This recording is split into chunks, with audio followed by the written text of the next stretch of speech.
Hey y'all, Stephen Williams here, Master Motivator, your encourager with your word for the week. I'm outside, it's a park behind me, shrubbery, all that good stuff. Chilling, it's cold, but I wanted to do this outside today. Listen, you know how we do it. I appreciate you coming into my space, allowing me to come into your space. Thank God for it. Listen, you know how we do this. Come on, before I can get a word in, got to get something to come up out of you. Say with me, I'm the head, not the tail. I'm above, not beneath, fearfully and wonderfully made. Last night, I had a wonderful opportunity to hang out with a friend of mine, and we went to the gym.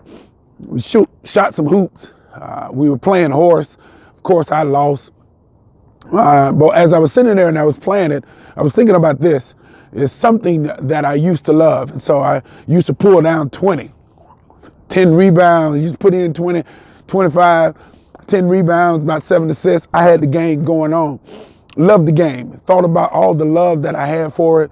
And then on last night, as I was trying to get back my rhythm, I thought about us. It's amazing how you are still in love with something that really is a part of your past.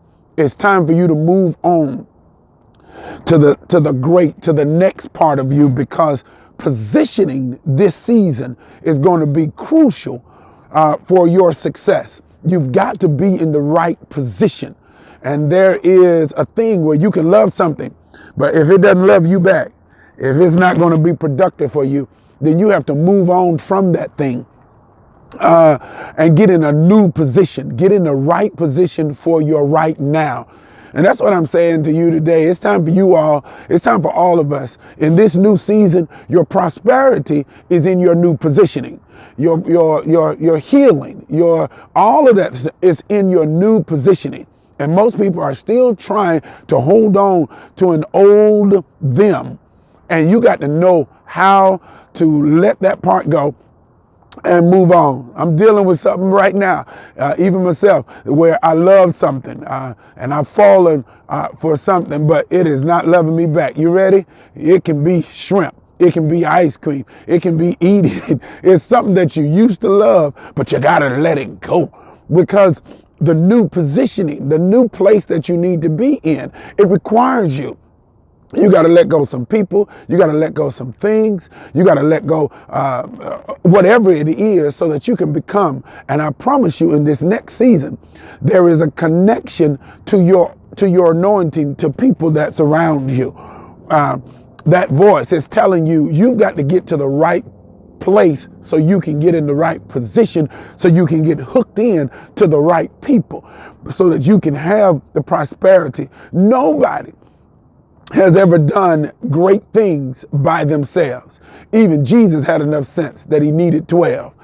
Joseph, even though he got killed by his brothers or got thrown in, disappointed by his brothers, he needed Pharaoh in order for him to be what he needed to be. Look, everybody needs something. David needed Goliath. You got to have something, but you got to be in the right position. There's nothing worse than being a king still stuck out in the field with the sheep. Change your position. At some point in time, you're going to have to move away from what you love and take that and use it as a foundation to move to the next thing, because that's where your prosperity is. Look, I encourage you today. I know you're going to ask, why am I outside? It's a little nippy out here. But it reminds me that we have 4 seasons, and I enjoy all of them. I enjoy all of them. I enjoy dressing up. But I want you to know you're going to have to do it. You're going to have to write your book. You're going to have to sing your song. I was in a store and the lady told me, would you please sing to some girls? I was like, sure, certainly. I want to be in the right position. I talked to another man. He said, you got to write that book. I was like, yes, sir. I'm going to get it done. Look, my new day is about to start because I've got to change. It's going to start with my new voice. Same thing with you. I know you love it. I know you love it. But as I was sitting up there making all my moves, couldn't get my shot down right. And it's because that part of my life that's not where I need to be. I love it, but I've got to change positions. And sometimes maybe you ought not be a player. Maybe be a coach. Come on, next year.